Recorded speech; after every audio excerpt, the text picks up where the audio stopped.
evening and welcome to Tucker Carlson Tonight. Less than 24 hours ago, a horrifying mass shooting took place in Christchurch, New Zealand. A gunman stormed into two separate mosques and murdered at least 49 people.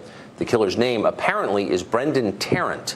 In a dreadful modern twist, Tarrant live-streamed his attacks on Facebook as they happened. 3 other people have been arrested as well, though it's still unclear tonight if they were connected to the attack.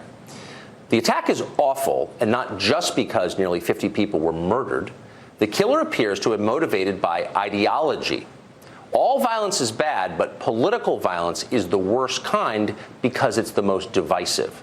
Over time, political violence tears countries apart. Tarrant left behind a 74-page manifesto in which he explains his motives in detail. Apparently, nobody in the American news media has read any of it. All day, you've heard left-wing commentators and politicians working hard to tie Tarrant to conservatives in the United States. That is absurd. Tarrant was no conservative. As he wrote in his manifesto, quote, "Conservatism is corporatism in disguise. I want no part of it. The nation with the closest political and social values to my own is the People's Republic of China," end quote. Well, that's not a sentiment you hear from many conservatives. Tarrant's views are not derived from American politics. The murders he committed have nothing to do with anyone in the United States. But that doesn't mean his rampage won't be used to change this country. It has happened before. Political terrorism always makes countries less free. In the panic after the 9/11 attacks, we impulsively gave away our right to privacy. We awarded the federal government the power to spy on our citizens without their knowledge for virtually any reason. That was a grave mistake. Authoritarian forces within our country would like to seize this moment for similar ends.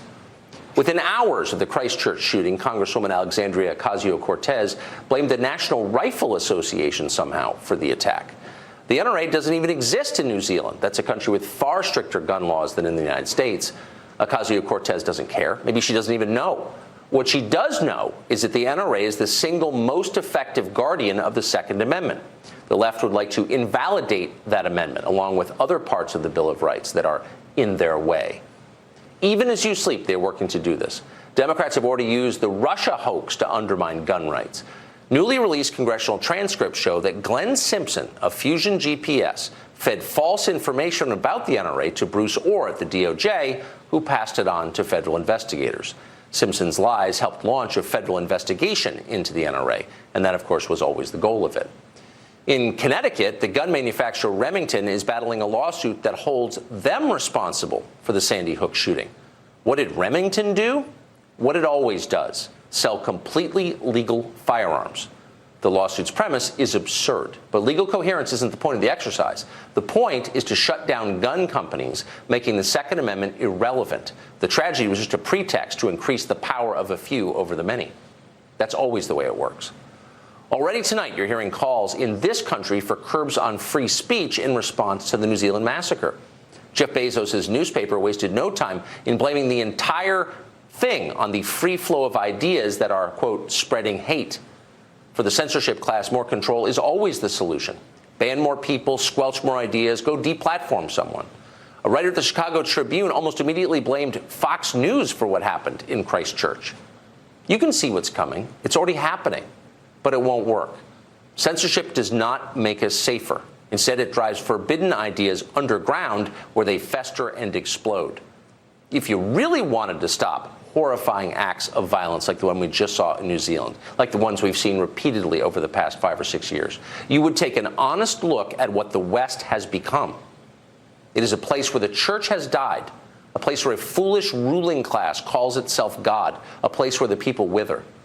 Its hallmarks are fatherlessness, addiction, mental illness, evaporating social trust, and the widespread nihilism you would expect as a result of all of that. This is the society that our ruling class built.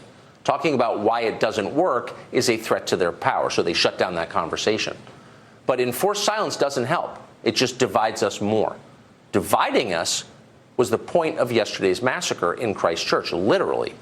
Tarrant said so in his manifesto, quote, "I chose firearms for the effect it would have on social discourse and the effect it could have on the politics of the United States. With enough pressure, the left wing within the United States will seek to abolish the Second Amendment, and the right wing within the U.S. will see this as an attack on their very freedom and liberty.